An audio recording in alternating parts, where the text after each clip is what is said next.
Yes, today on the very International Women's Day, I have the great honor to welcome you all to our beautiful city, Kristianstad. It's a pleasure for us here in Kristianstad to host the prominent conference Meeting Point Urban Magma. I truly believe that we have some very interesting days ahead of us, and I hope that we will exchange good knowledge in the field of system solutions for sustainable society.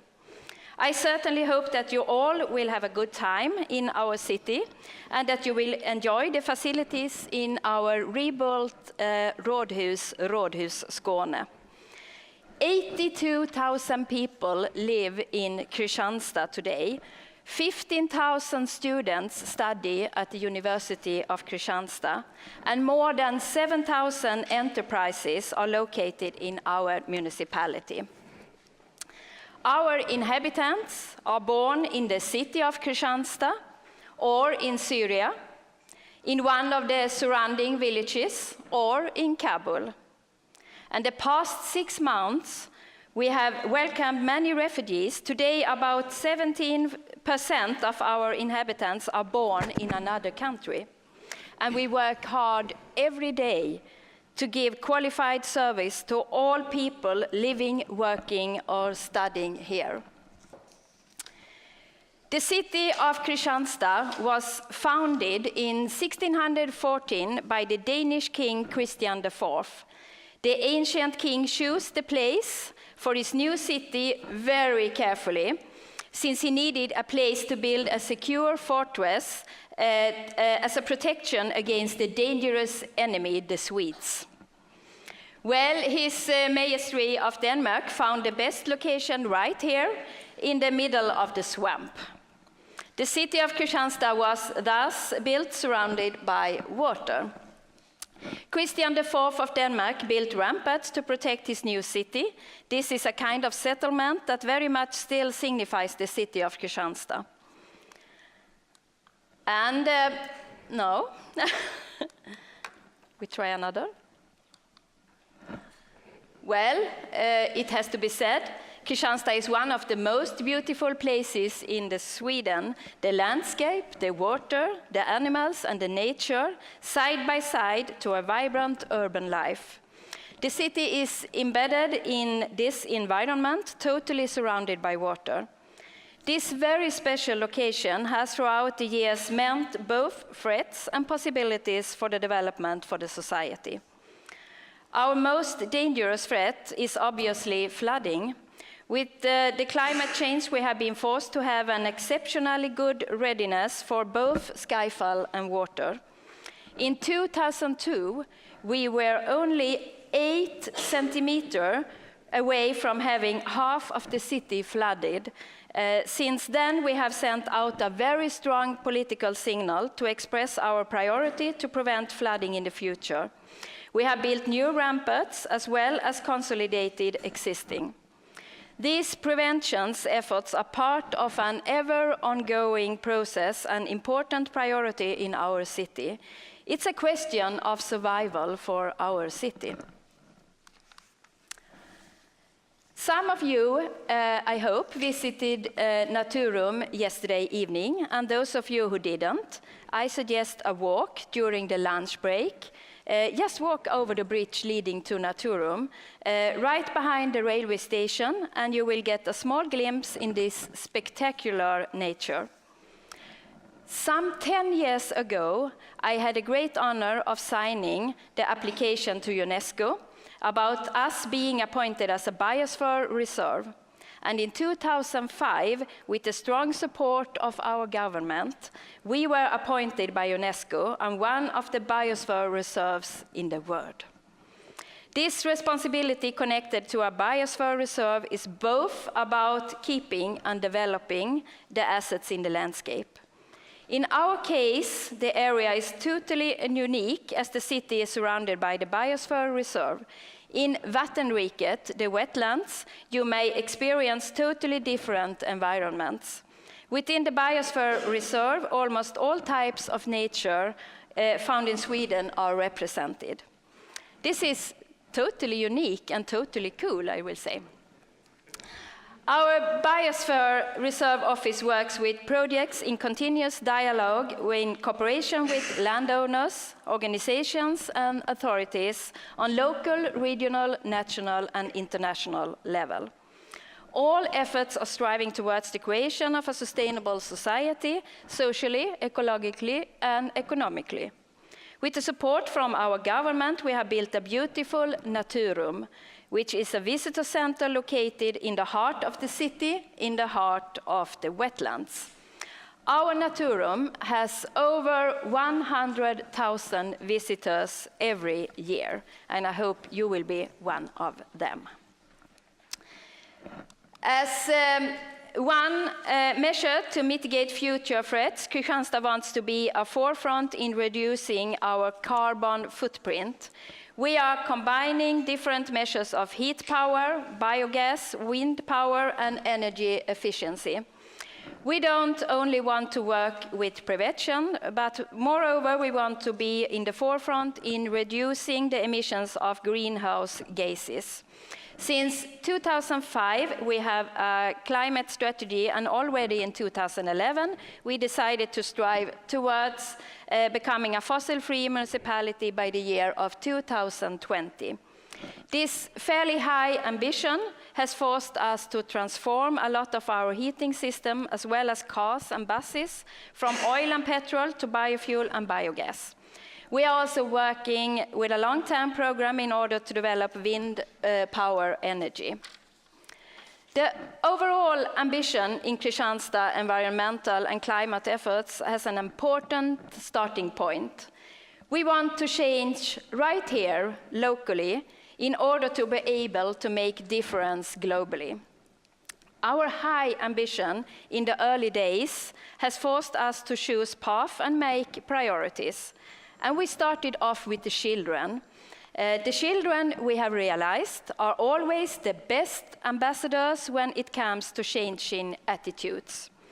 We teach composting, separation at source, recycling in our preschools and schools, and the children goes home and teach the parents. And yes, we can see the change of attitudes.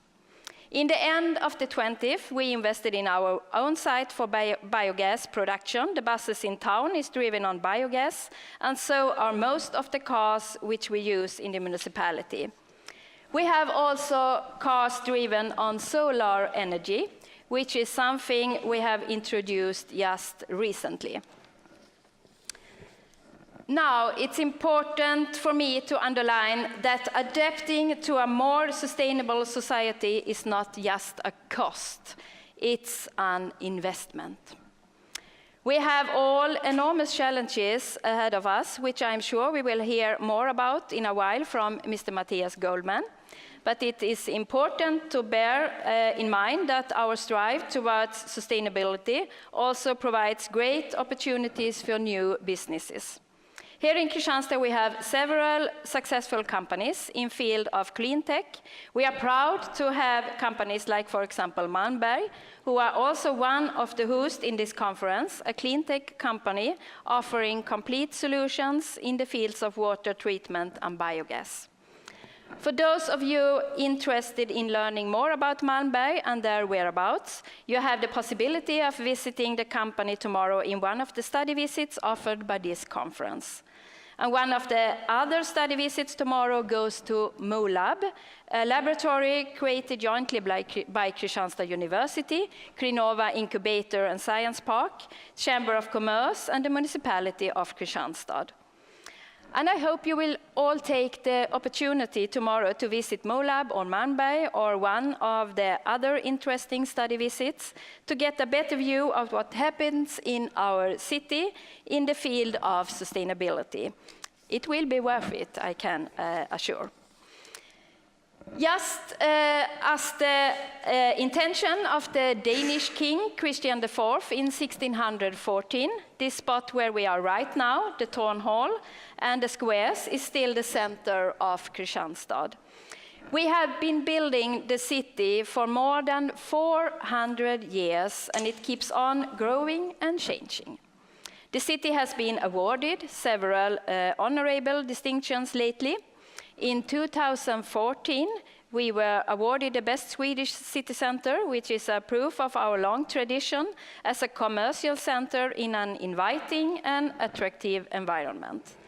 And during the very same year, we were awarded the Best Rural Municipality of the Year, the best of two worlds, so to say. And last year, we were honored to receive the distinction Best Swedish Municipality on Climate Adaptation. And even the building, this building, we are right in now, has gotten an award, Building of the Year 2014. And I can go on for more. No, okay. We are obviously very proud for the distinctions and awards we have received. These have strengthened our self-confidence as a city and given us the courage to continue on the chosen path. It's a nice picture. Our work on sustainability and democracy has also led to the fact that Kristianstad is now appointed as the Scout municipality #1 in Sweden. The National Scout movement has appointed us to host national jamborees, and we have had the pleasure of hosting also a World Scout Jamboree in 2011 with over 40,000 scouts and their relatives visiting Kristianstad. Next large national jamboree will take place next year, and we are delighted to once again welcoming scouts from all over the country and from Sweden and all over the country and the world. Working together with the Scout movement is a part of our strategy in putting in an efforts in starting with the children in when it comes to attitudes and knowledge. And thanks to the many efforts each spring, we can offer an adventure when thousands of cranes are gathering at the fields just outside the city. They stop here to have a rest on their way north, and we feed them in order to minimize the damage for the farmers. This is happening just now in the beginning of March. So any day you will have the pleasure of seeing cranes. It's an amazing happening which attracts thousands of visitors, and it's very nice. I keep coming back to, in the very heart of Kristianstad, we have the Naturum Visitor Center, a truly fascinating building constructed on stilts in the river Helgeå. The area surrounding Naturum is home to a unique collection of flora and fauna. And recently, we have encountered new inhabitants. We have 4 otters. And they are now playing in the river, and you can see them.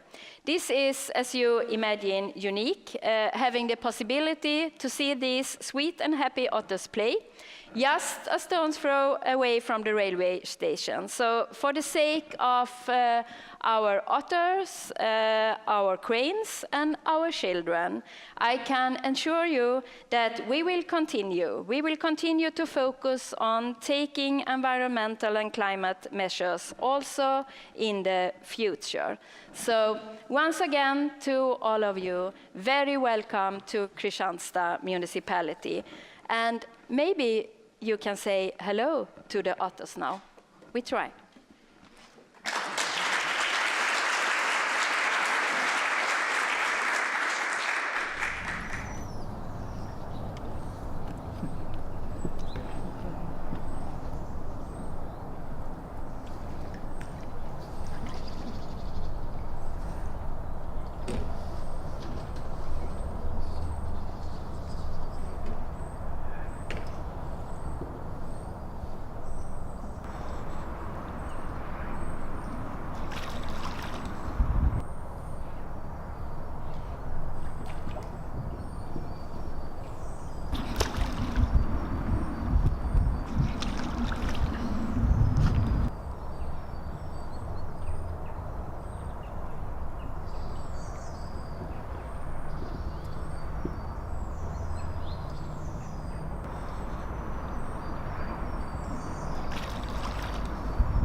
Wonderful.